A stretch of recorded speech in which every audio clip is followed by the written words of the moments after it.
only on E!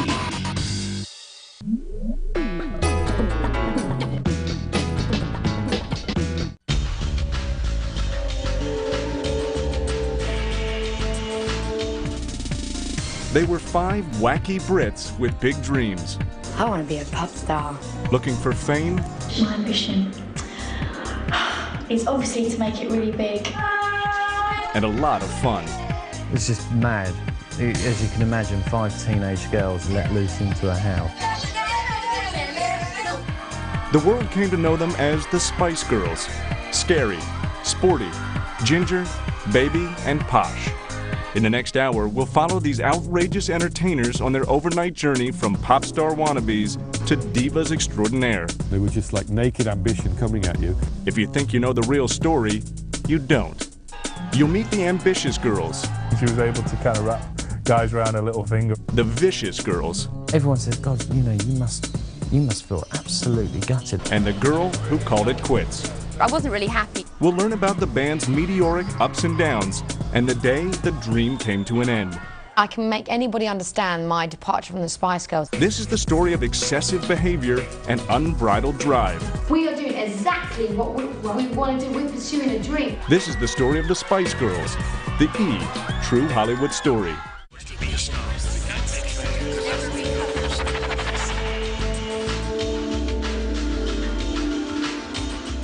On June 28, 2007, the biggest selling female pop group in British history confirmed the rumors. 7 years after breaking up, the Spice Girls were reuniting. We felt an enormous amount of support from a lot of people to get back together. Yeah. So we're doing it for ourselves, our fans, and everyone out there. Mention England, and you may think of a country that honors tradition. But in 1995, the Spice Girls turned this reserved country upside down and curled even the stiffest of upper lips.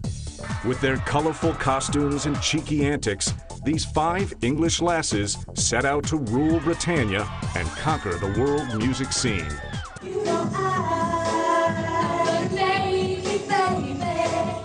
The group was the brainchild of an ambitious, then 22-year-old music manager, Chris Herbert.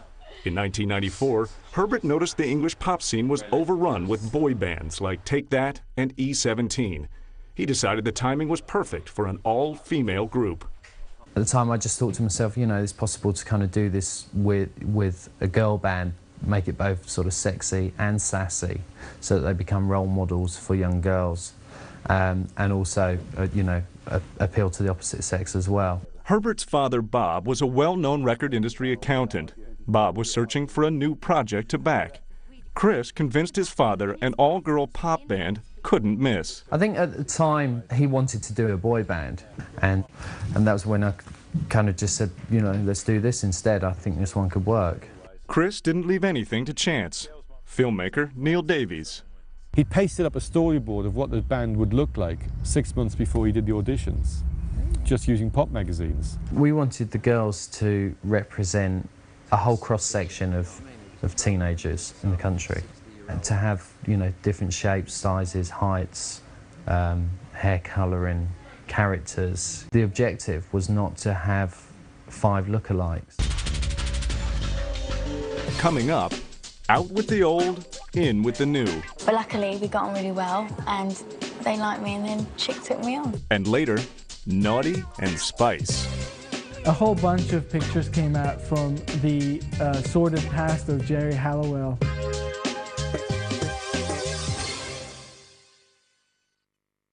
Where can you find the world's most beautiful women wearing the very latest in lingerie?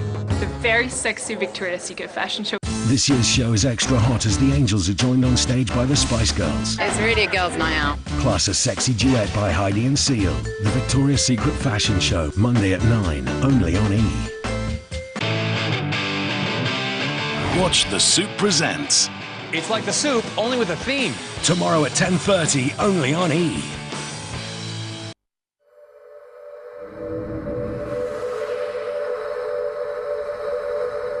The handheld vacuum from Dyson. Sainsbury's have loads of ways to save this Christmas, like this tasty beef joint, half price and full of flavour. Try it with red currant jelly and a splash of wine in the pan juices. and enjoy it with a smooth Bordeaux. Rock de Lussac, also half price. A Merry Christmas from Sainsbury's. I'm Michael Winner, and I'm talking to real eSure customers. Previously, when I was with made a claim, didn't get a courtesy car. However, with eSure, I made the claim, got the courtesy car, and everything was dealt with fantastically. Calm down, dear. More and more people are switching to eSure. You should too. Call eSure now on 0800 030 4445 or visit esure.com. And that's true, actually, because it really was brilliant. It really was. A little bird. The hair that's so irresistibly soft, others can't keep their hands off. Try Head and Shoulders. Our formula is made with ingredients that hydrate your hair and scalp and leaves you up to 100% flake-free. For hair you can't get enough of. Head and Shoulders shampoo and award-winning conditioner. Do you have a thing for coffee? 1, 2, 3, 4. Then we have a thing for you. New Nescafe Dolce Gusto. Get up, get on. It's gonna be tough cleaning that lot. Nah, let's watch the footy, eh? Down the way, down the way. Half time. Come on, let's get moving. Hang on. I've made a tactical substitution. Flash with flashguard. Flashguard helps stop dirt sticking, so there's less need to scrub. They think it's all over. It isn't now. Thought you two be watching the football. Oh, is it on? Come on! Boiler breakdowns. They don't just turn things Arctic, they can also turn out to be seriously expensive. Call British Gas Home Care on 0800 466 322. Morning, Mr. Johnson. And you can start taking care of your boiler from just £9 a month. Choose between a fixed fee of £50 per repair, or pay a little more each month and get all repairs completely free. Fast, affordable home care. Call us now on 0800 466 322. I've always loved Elnet. You know why? Elnet from L'Oréal Paris. It's so fine, it disappears at the stroke of a brush. My hair feels like satin. It holds perfectly. For me, it's the best hairspray in the world. Elnet, L'Oréal's finest hairspray used by the finest stylists. Because you're worth it. On the next, Keeping Up with the Kardashians. All aboard! The K-Train is headed to Sin City. We all gotta go to Vegas and party. Woohoo! And what happens in Vegas It's Princess Kim Kardashian. is legally binding in 50 states. Going to the chapel. You're getting married?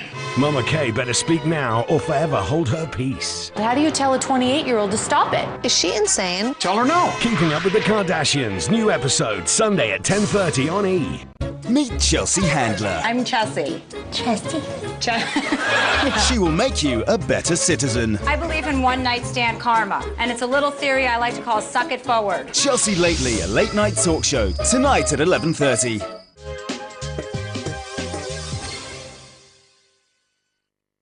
In April 1994, the Herberts placed an ad in Britain's popular performing arts publication, The Stage.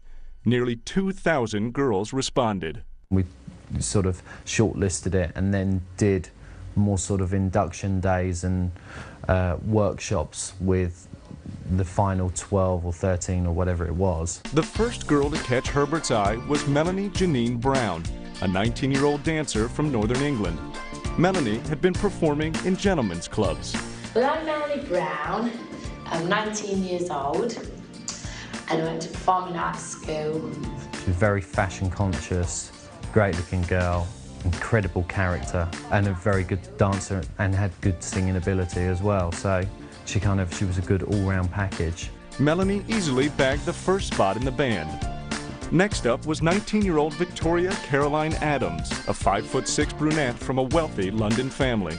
I went to dancing college 3 years, left there and I did fashion shows and trade shows and a few musicals and things like that. As cliche as it sounds, I think you can spot a star when they walk through the door. 2 down, 3 to go. 18-year-old Michelle Stevenson was a drama student at London University when she heard about the auditions. I actually wanted to be an actress at that stage, so that's what I was kind of focusing. I just kind of fell into it, really. I just went along to the audition because I hadn't been to an open audition before, and I thought it'd be a good experience. Stevenson's hunch proved right. She nailed the gig. Michelle decided to put school on hold and join the group. Melanie Jane Chisholm, a 20-year-old singer from Liverpool, was recovering from tonsillitis when she auditioned. Even with a sore throat, Melanie's talents won Herbert over. I went to a performing arts college and I was originally going to go to the theatre, but I'd much rather do this. One spot remained.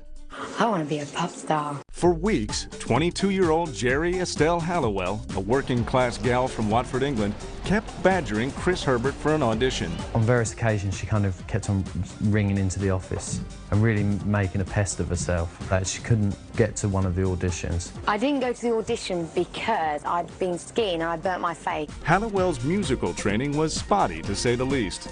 Jerry's resume included working as a game show host in Turkey.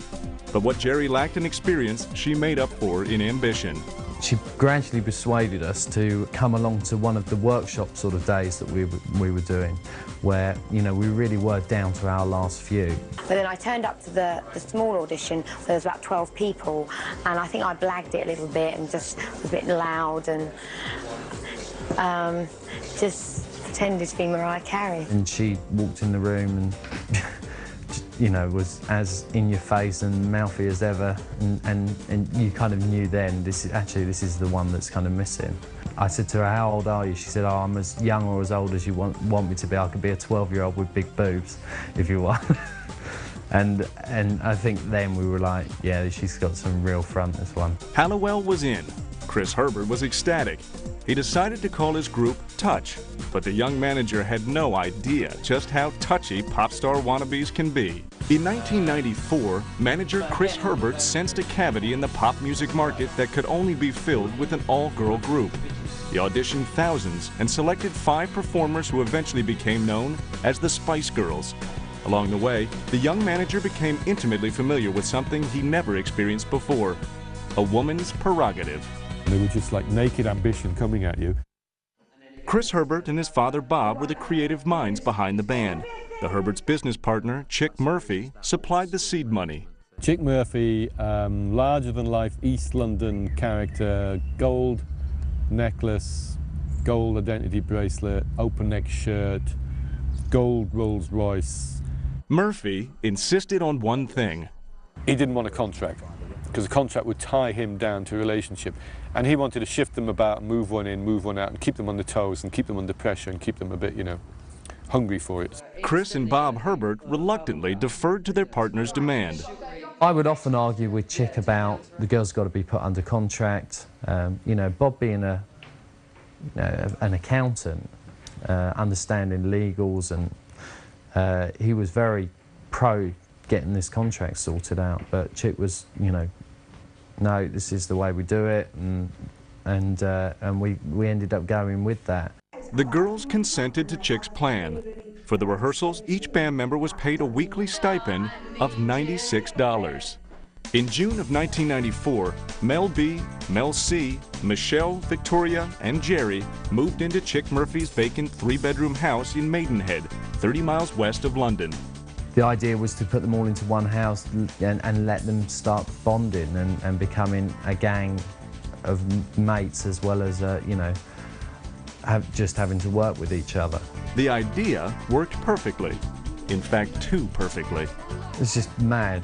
As you can imagine, 5 teenage girls let loose into a house. It was teenage hell. This bath is wicked. Can you wash my bag? From the first day, Hallowell staked out her position within the group. We just kind of went into the room and grabbed beds, really. And it was decided that Jerry would have the single room because she was the oldest. Jerry also seemed to be the most driven. We are doing exactly what we want to do. We're pursuing a dream. Jerry is a really bossy one. He sort of like tells us what we're doing every day. I'm so ambitious and I just want to get there, really. That's the whole point of it. I just want my ego fed, I think. Jerry's ego was only matched by her determination to succeed.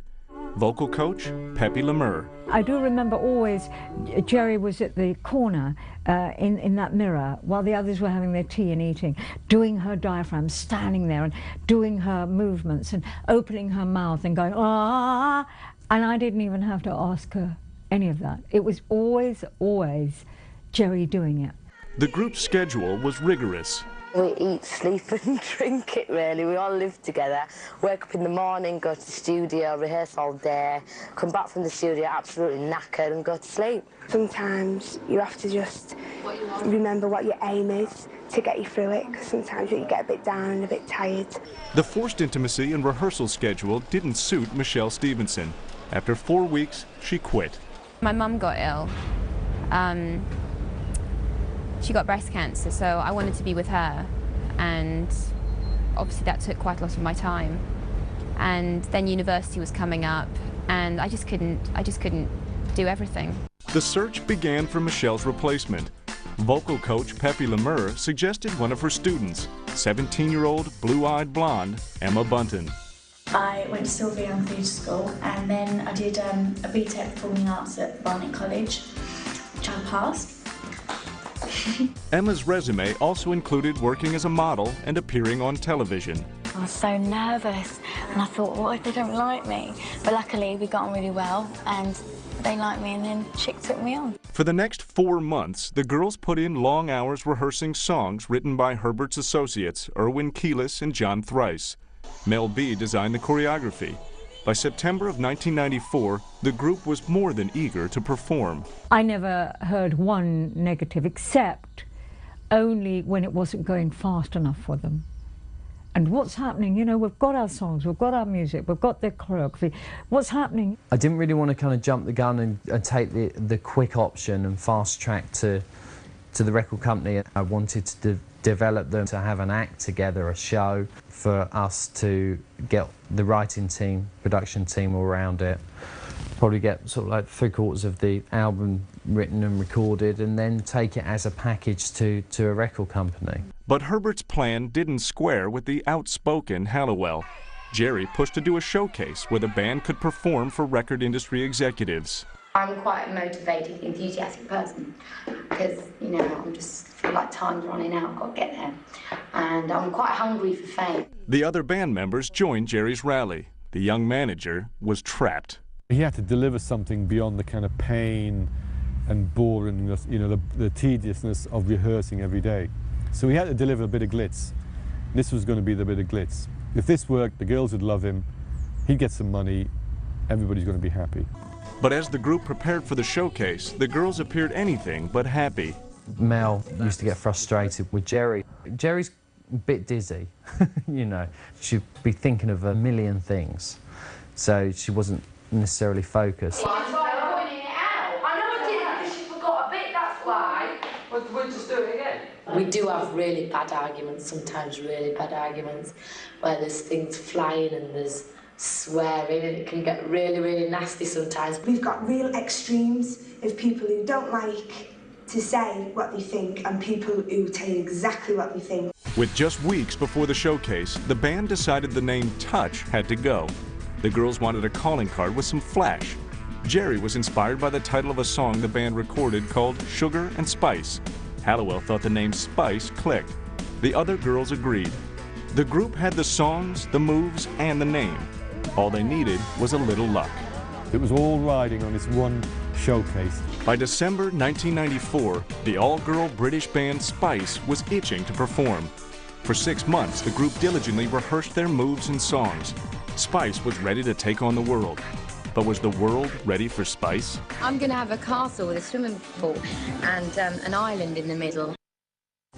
In the winter of 1994, more than 100 record executives, songwriters, and music publishers were invited to No Miss Studios to watch the girls perform a series of songs. Hopefully this showcase will bring writers and bring new material our way, and we'll have something solid. The girls were more than ready. Ambition. It's obviously to make it really big with the group. I think we deserve it. It's, you know, if there's a God out there, I think we should make it. On December 7th, the girls took the stage at No Miss Studios.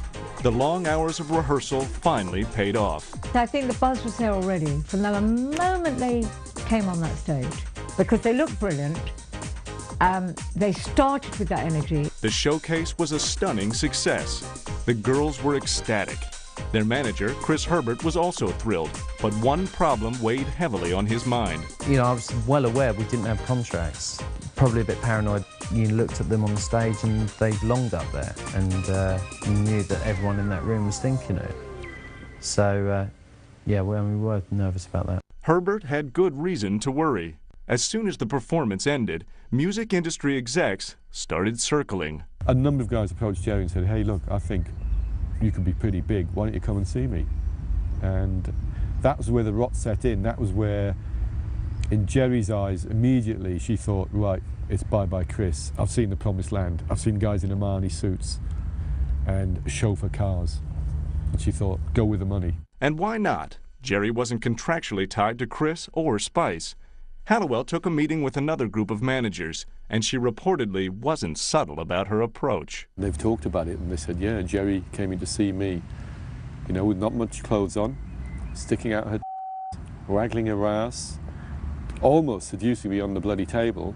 I mean, not physically, but just saying, come on, you know, you got to take us. The managers were interested, but they wanted the group, not just Hallowell, which meant that Jerry had to convince her bandmates to leave Chris Herbert.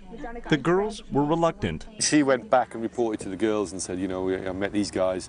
They'll sort out contracts, they'll sort out this, they'll sort out that, they'll get us money. We can make it with them. You know, we've been with Chris a year, we haven't done anything. Weeks after the showcase, Chris made a move to protect his investment. Finally, he presented the girls with a contract. But Jerry stalled. Often, you know, I'd argue with her. She'd kind of say, let's just go and get a song off, you know, can you get around to the publishers, get a song off the shelf, and let's, you know, go and cut a record and go and sign a deal, sort of thing. And it was, and that was never the plan. That month, Jerry and Mel B took a Christmas vacation in the Canary Islands. Jerry tried to convince Mel B to side with her and leave Chris. Mel B agreed. After the holiday, Jerry again approached the rest of the girls. She was always pushing for it, yeah, and as long as what she was saying the others agreed with, there was no stopping them. And especially if Mel B would agree with it. But Jerry had to put her plans on hold. Mounting career pressures left the singer in a state of depression. This wasn't the first time Hallowell suffered from mental illness. At age 17, Jerry battled the disease after a terrifying scare with breast cancer, and again 4 years later when her father died. To make matters worse, Hallowell was also struggling with bulimia, an eating disorder. We weren't aware of it. I mean, she was thin, she was skinny. She kept that very, very secret, and the only person who knew was Mel B. It didn't remain a secret for long. According to Hallowell, in early January 1995, the singer checked herself into the psychiatric unit at Watford General Hospital in London. There, Jerry found peace and the prescription drug Prozac, an antidepressant. After 10 days, Jerry grew restless and checked herself out of the psychiatric ward. Hallowell returned to the Maidenhead house.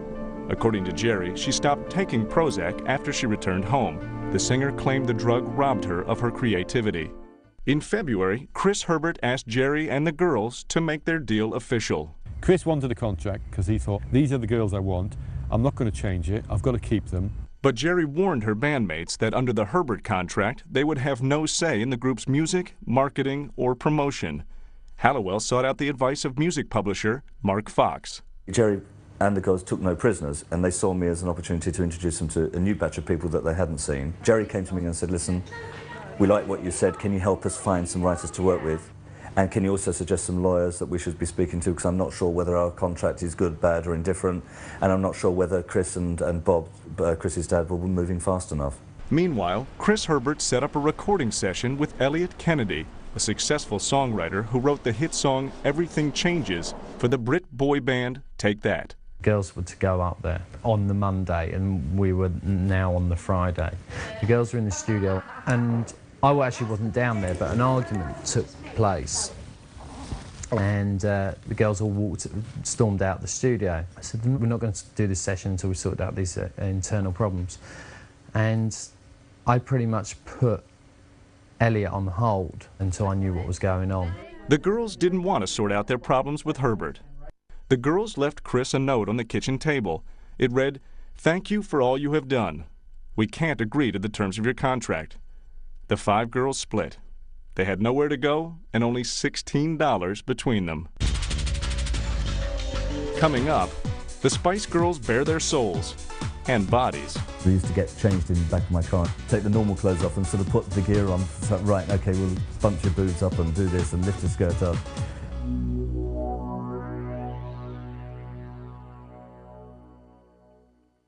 I only became McNicknameable because he was McDreamy. Before Hollywood dubbed him McDreamy, they called him McDunn. There was a feeling amongst the network that he'd already had his day. Candid interviews unlock Patrick Dempsey's past. People were kind of shocked at the age difference. From early fame to Hollywood has-been. 10, 15 years just questioning, do you ever get a second chance? Is that it? Learn what it took for him to fight his way back from oblivion. I don't want to go back there again. Patrick Dempsey, E! True Hollywood Story. Sunday at 8, only on E!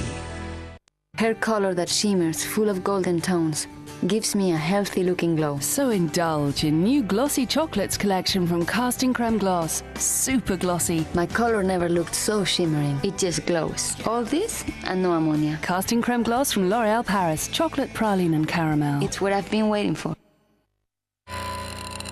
When your hair is acting up, put it back on track.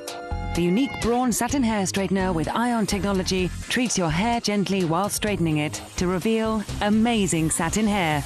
Be dazzling. Glamour readers recommend the new Satin Hair Straightener from Braun. Look Fashion Update, 161 New Year's Eve outfits and exclusive Angelina, the truth about Brad's baby. Get this week's look out now. Hello. Did you know you're more likely to claim on pet insurance than your car or household policies? So pet insurance really is good value. And with Pet Plan, you can now get your paws on 12 months cover for the price of 10. And they cover cats too. In fact, they're the pet specialists.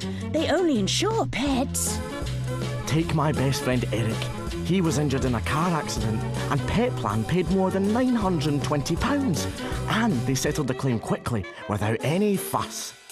No wonder Pet Plan's the UK's favourite pet insurance. So, phone now to get your 2 months free. And that's an offer not to be sniffed at. Give Pet Plan a call today on 0800 197 0101. The call is free. You'd be mad not to. That's 0800 197 0101. This season, transform yourself. Max Factor introduced new Miracle Touch Liquid Illusion, our first ever solid to liquid foundation that transforms to create a more perfect you. Create an illusion, our ultimate even finish. Be you, be beautiful. New Miracle Touch Liquid Illusion Foundation from Max Factor. When is a good deal not a good deal on car insurance? When I'm not rewarded for my careful driving, just because I've been on Mum's policy. At Direct Line, all named drivers can build up a no-claims discount to use when they need a policy of their own. And you get up to a 10% discount when you buy online. That's better. Visit directline.com or call 0845 246 3030. Direct Line, a good deal better. I've always loved Elnet. You know why? Elnet from L'Oréal Paris. It's so fine, it disappears at the stroke of a brush. My hair feels like satin. It holds perfectly. For me, it's the best hairspray in the world. Elnet, L'Oréal's finest hairspray used by the finest stylists. Because you're worth it.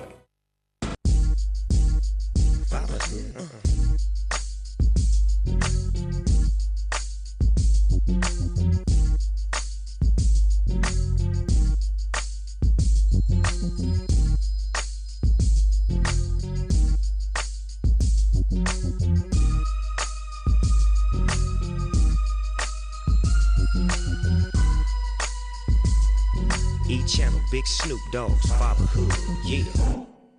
Sunday. Her tastes are very expensive. If you can't stand the kitchen, I think this is like living in Taj Mahal. It's not functioning for us. better get out the checkbook. How much would it cost to fix this kitchen? Less than $1 million. That's crazy. Sometimes I feel like I'm here to just earn the money. Dr. 90210. New episode, Sunday at 11, only on E!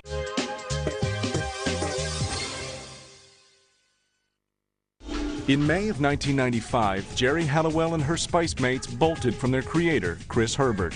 The girls were excited. Chris was devastated. Everyone says, God, you know, you must feel absolutely gutted about this. You know, you're kind of like the guy that lost the lottery ticket. On Sunday, May 6, 1995, Jerry Halliwell and Melanie Brown traveled to Northern England. They were on a mission to find songwriter Elliot Kennedy. They didn't know where the studio was or anything like that, and they just went around local studios asking where Elliot's studio was. Sunday evening I was working in another studio and the phone went. She said, Elliot, it's Jerry here. I'm part of this girl band that you're working with tomorrow. We need to talk to you. Halliwell and Brown showed up on the songwriter's doorstep and displayed a little girl power. Jerry was being her best kind of seductive self in trying to convince me to work with them because they were about to fire their manager. Well, when is it going to happen? When are you firing your manager? And they said, tomorrow. Oh God, what are we going to do? You know, I said, well, let's just go ahead with it and see what happens. On Monday morning, May 7th, 1995, Herbert contacted Kennedy. I rang up Elliot and I said, look, the girls, and I didn't really want to say that there was a problem or anything. I said, look, a couple of them come down with flu, they're not going to make the session. And I said, 2 of them are here. I said, I'm meeting the other 3 in an hour at the train station. Elliot's manager came back to me and said, look, the girls are up here, and the session is going to go on. I said, well, you know, I want it pulled immediately. I've got, you know, some stuff which I've got to sort out with the girls. And Elliot's manager said, no, you know, the session is underway and it's going to continue that way.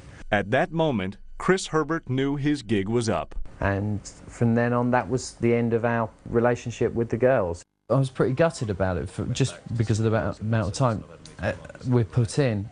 That I was young, I would never sit there beating myself up about, what if. The girls never looked back. That afternoon, Elliot moved the group into his home in Sheffield, England. It was madness. I went through so much toilet paper, which I don't understand what they did with it all. I couldn't stock enough toilet. What do girls do with toilet paper? Spice continued to rehearse and write with Kennedy. Just days after moving into Elliot's house, the group recorded their first single, Love Thing. It ended up being a promo record for them, and then the second track we wrote after that was Say You'll Be There. The girls were thrilled with the results and decided it was time to find a new management team. Music publisher Mark Fox stepped forward. He helped kind of put them in touch with a lot of people as well. In June 1995, Fox arranged for the girls to meet with different managers and record execs at Sony, Columbia, and EMI. What, EMI? You want to give us a 10-hour record deal? Wicked! Music publisher Mark Fox. We used to get changed in the back of my car and get all take the normal clothes off and sort of put the gear on. So, right, okay, we'll bunch your boobs up and do this and lift your skirt up. I think the pop market is completely dominated by men, so, we're just going to slot right in there. The girls weren't shy about pushing their girl power. So everyone wants to know what are the Spice Girls. And then they'd barge down and without an appointment just push their way into the office, jump in this guy's desk, say, we're the Spice Girls, we're the next big thing in pop, do you want us, or we'll go next door? They're dancing in front of you. Jerry's got half a kit off in front of you, Emma's doing the whole thing about being a baby, whatever, and then Noah's outside sort of chatting up, as I said, the secretary, thinking, well, the way to the A&R guy's heart is to make sure that the girls in the office think you're cool as well. Fox realized the girls needed someone who could harness the group's high energy. In June of 1995, he introduced the group to Simon Fuller, a well-respected manager in the record industry. Fuller's client roster also included talents like Annie Lennox. They needed that kind of manager, someone who was going to be able to take what they had and put it on a world stage, and Simon was perfectly placed for that. Former Spice Girls publicist Nikki Chapman. When they came in to see Simon, they saw someone with vision who could take what they had and make it 100 times bigger. And they played some music and it was very, very raw, very rough around the edges, but there was something there. The members of Spice were immediately impressed with industry legend Fuller. The question remained, was the industry legend impressed with Spice? By June of 1995, the all-girl Brit band Spice was set to rock and roll. The group had everything going for them, but Spice still needed a manager and a contract. Jerry Halliwell was about to take care of that. She was able to kind of wrap guys around a little finger. Jerry Halliwell believed Spice could soar under the guidance of Simon Fuller, a legendary manager in the record industry. Lucky for the group, Fuller was impressed with the girls' energy and irreverence. I realised I wanted to become a pop star. I would say a real wannabe. You know, I'm the last of the dying breed. And we want to be on smash hits as well, at top of the pops and things like that. He saw something that he knew he could work with, and you know, and to make, you know, one of the biggest bands in the world. In July of 1995, Fuller signed the group to a contract. The terms were kept confidential. Fuller immediately started shopping the group around to record labels. It wasn't a tough sell. The buzz on the girls got to such a height, especially after everyone knew that they were working with Simon and his writers and producers, that it'd be fair to say that every major record company was trying to sign them. Simon Fuller decided Spice's high energy was perfect for the edgy record label Virgin Records. Journalist Rick Skye. Virgin might have been willing to give them more of a free hand than other companies, and I think that in his negotiations, Fuller would have seen that. For Fuller, the negotiations weren't just about control. The thing with Simon is that he's really creating something of his own. In a way, the record company are there just to distribute the albums and the singles, and even perhaps to fund it. And obviously to make money from it. On July 13th, 1995, Spice inked a deal with Virgin Records for an undisclosed amount of money and a hefty signing bonus. The girls quickly got down to business, working on their first album. They were doing something every single day, whether it be learning to co-write with the producers, whether it be dance lessons. I did media training with them. As always, Jerry was in the thick of everything. Jerry wanted to make a lot of the decisions. But you can only make decisions if you know all the facts. And I think it'd be fair to say that Simon actually made all the really big decisions. One of Simon's biggest decisions was to rename the group. Simon was concerned that there was a band, I think, from Germany called Spice. So they became Spice Girls because there was a problem contractually with the name. In August of 1995, the Spice Girls traveled to Los Angeles to meet with Virgin's US-based execs. Virgin wanted the best press, the best TV, the best radio. They wanted the creme de la creme of the music industry to be working on this group. That's how important it was. After 6 days in LA, the Spice Girls returned to London to shoot their video for the first single, Wannabe. In June of 1996, the video played on a popular British television network, The Box. The response was amazing. Former Box production manager Sam Sarkoub. The video was playing constantly. We were playing Spice Girls like, you know, almost once every hour. It was just unreal. Unreal was an understatement. Within a few months, the British public and press couldn't get enough of the Spice Girls.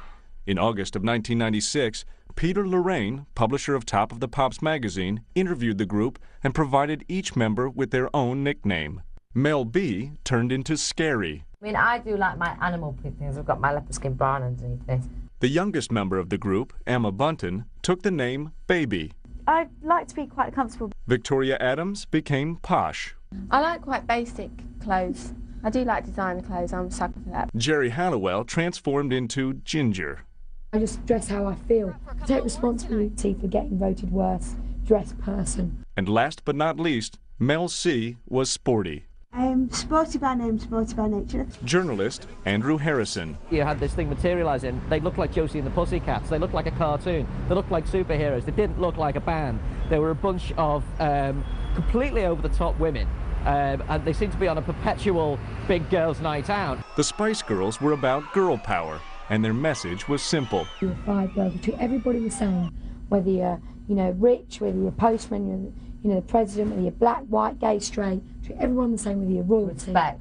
That's it. In June 1996, the Spice Girls' first single hit the record charts with a bang. It was absolutely remarkable, and it just wasn't in the UK. Once we'd had a hit, the rest of Europe and Japan followed, and then the rest of the world. 1 month later, the group struck gold again with their single, Say You'll Be There. The Spice Girls appeared unstoppable. In the fall of 1996, the Spice Girls single, Wannabe, was hot, and so were the 5 members of the group. The British public hungered for every detail of the girls' lives, and the press obliged. The tabloids were willing to reveal the good, the bad, and the ugly. A whole bunch of pictures came out from the sordid past of Jerry Halliwell. 2 months before the Spice Girls were to release their first album, Jerry Halliwell learned firsthand about the pitfalls of stardom. In October of 1996, the Sun newspaper published nude photos of the singer taken when she was a teenager. Jerry's Spice mates were not surprised. Everyone was prepared for it, and they just got on and they gave support to Jerry, and it was a united front. It was like, yes, she did do them, we're not going to deny it. She played it very well. They never had any regrets. That was the thing about the Spice Girls. Everything they did with their head held high. On December 26, 1996, the band released its first album, Spice. Record sales exploded, and so did the girls' fan base. I think it's mad. I don't think it actually sinks in until you read your fan mail, until you go and you see crowds of people screaming at you. The Spice Girls became pop royalty. They seemed right at home with Britain's other regal family. Journalist Mark Kemp. They met Prince Charles, and there's a photograph in here of big lipstick mark on Prince Charles's face. With record sales booming, the group's manager, Simon Fuller, turned up the heat. He always had vision. It was always seen as a global project. And everything Simon does is big. You know, the sponsorship deals he did, the media coverage, everything he did with those girls was an event. In May 1997, Fuller orchestrated one of the biggest endorsement deals in pop music history. The group signed a multi-million-dollar contract with soft drink giant Pepsi-Cola. Even Hollywood couldn't resist the Spice Girls. In the summer of 1997, the girls began work on their film, Spice World. The movie was a comic look at a day in the life of Britain's most popular girl band. The film took 8 to 9 weeks, yeah. But also, at the same time we were filming the movie, we were also writing the soundtrack, Spice World. After the movie wrapped, the Spice Girls continued to make media appearances and attend recording sessions. The girls were exhausted. So it's 20 things all happening at once, and the one thing that you really need is to focus on the music. And in a way, as for all of us, then because of the nature of the machine that then becomes the Spice Girls brand. According to Jerry, she started binging and purging food. She asked Fuller for a few days off, but he said no. Jerry became convinced the manager was more concerned about money than the girls. They suddenly began to think, our career could be very short-lived if all we do is just product placement and things, and that's how we're making our money. We have to control, we don't want to be linked with these products anymore. In November 1997, on the eve of the MTV Music Awards, Jerry and Mel B joined forces and plotted a takeover. Jerry and Mel B, I think they got the rest of the girls into such a frenzy. They stayed up all night discussing it at MTV. They didn't go to bed, and that they rang their lawyers at 5 in the morning, and by the following morning, Simon had been informed that his services were no longer required. I think they just had enough, and they felt it was time for them to manage themselves. Ginger Spice was finally in control. The last thing that Jerry Halliwell did was take a break. As soon as she got rid of Simon, they worked even harder because they had something to prove. Halliwell was determined to succeed. In December of 1997, the film Spice World premiered. They'll have a feel-good factor on it. Hopefully you'll leave that movie smiling, and that's what... Absolutely bent over double laughing. The reviews weren't exactly glowing, but it would take more than poor reviews to bring the group down. That month, Posh Spice announced she was engaged to England's #1 soccer player, David Beckham. You have to realise that people aren't always going to want to, be interested in you. So your family, you have to make sure is the strongest thing and the most important thing, because they're always there for you. As with any family, there were bad times. By March of 1998, reports started to circulate about dissension between Jerry and the other girls. According to Jerry's autobiography, the singer grew tired of the hectic routine and wanted time to find herself. That spring, Jerry was scheduled to do a British TV interview with ITN News about her past scare with breast cancer. But Halliwell's bandmates decided the interview interfered with the group's performance schedule. The group canceled Jerry's interview. That was the final blow.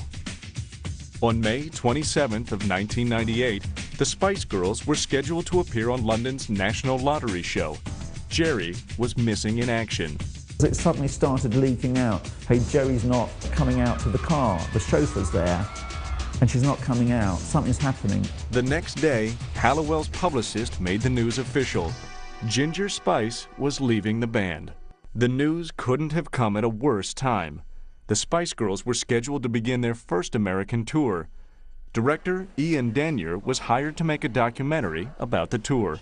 I was passing news vendors' placards on the street saying the Spice Girls are dead, Jerry has left, it's all over. Executives at Virgin Records launched into spin control. I arrived at the offices and said, well, that's it, I guess, well, it's been nice. And they said, no, what are you talking about? It's all going to be on. If 5 girls weren't touring, 4 girls will. In June 1998, Sporty, Scary, Baby, and Posh jumped the pond and kicked off their U.S. tour. Despite Ginger's absence, the band carried on. As long as our fans are there, and they're as loyal, which they look like they are going to be, or that they are being, then that's all that matters to us. Coming up, Surviving Spice. You're alone by yourself and it's like starting over.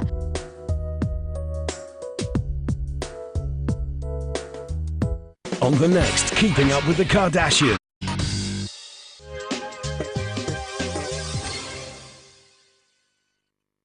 Within the span of 21 months, the Spice Girls went from nobodies to international pop icons. But in the spring of 1998, on the eve of the group's big American concert tour, the band was in turmoil. Ginger Spice, Jerry Hallowell, called it quits. The diva's departure made front-page news and fueled rumors Spice Mania was over. Girls as young as 3 years old, and they were distraught, crying, asking for Jerry. After leaving the Spice Girls, Jerry Hallowell described her feelings to her fans. It's like leaving a marriage. You say goodbye not just to your partner, you say goodbye to the whole establishment, the friends, the family, everything. So you're alone by yourself and it's like starting over. And starting over is exactly what Jerry's bandmates decided to do. They managed to turn it into a heartbreaking challenge. Our friend has left, but we must pick ourselves up and go on. 2 years after Ginger's departure, Scary, Posh, Baby, and Sporty released Forever, the group's first album since Spice World. The record received mixed reviews, but sold more than 2 million copies. Hopefully we will be together forever, but you never know what's going to happen. But you can never take away from us what we have achieved as a group. Soon after, the girls ventured out on their own. All 5 pursued solo careers. While Mel C stayed single, her Spice mates started families. In 1998, Melanie Brown married Spice Girls dancer Jimmy Gulzer. 6 months later, Brown gave birth to daughter Phoenix Chai. 2 years later, the couple divorced. In 2006, Brown had a brief romance with actor Eddie Murphy. In April 2007, Mel gave birth to daughter Angel Iris. DNA tests proved Murphy was Angel's father. Brown demanded child support. Angel is my baby and Eddie's. She will always know that she was planned and wanted by the both of us. Murphy admitted fathering Angel, but denied planning the child. Eddie also insisted he covered Mel's pregnancy expenses and paid child support. The dispute landed in court. In June 2007, Melanie Brown married movie producer Stephen Belafonte. Jerry Hallowell welcomed her first child, daughter Bluebell Madonna, in May 2007. Jerry did not identify the father. 3 months later, Emma Bunton also had her first, son Beau. Emma's boyfriend, Jade Jones, was her baby daddy. Of all the Spice Girls, Victoria Adams achieved the greatest post-breakup celebrity. In March 1999, Posh gave birth to son, Brooklyn. Then on July 4th that year, Victoria and soccer star David Beckham tied the knot. The couple's wedding reportedly cost more than $800,000. Both bride and groom wore crowns and took their vows while seated on matching thrones. That was the moment when people just went, my God, she's like Princess Diana. The Beckham family soon grew to 5, with the arrival of sons Romeo and Cruz. Then, in 2007, the Beckhams moved to America. David signed with the Los Angeles soccer team, and Posh and Bex went Hollywood. They're widely regarded as the king and queen of showbiz, really. People absolutely loved it. But girl power wasn't forgotten. On June 28, 2007, 7 years after their breakup, the ex-bandmates reconvened. They kissed, made up, and announced that the Spice Girls were reuniting. We felt an enormous amount of support from a lot of people to get back together. Yeah. So we're doing it for ourselves, our fans, and everyone out there. They also planned a world concert tour. I'm excited, we've got some shows in America. I'm excited, the kids are excited, Davey's excited. I think all of our families are so behind what we're doing. On November 13, 2007, the Spice Girls released their greatest hits CD. The message was loud and clear. England's most popular girl band ever was back. Have you forgiven Jerry? No, absolutely not. No, of course, we love each other. We're all friends. Absolutely. There's nothing to forgive. Oh, isn't that lovely? Yeah.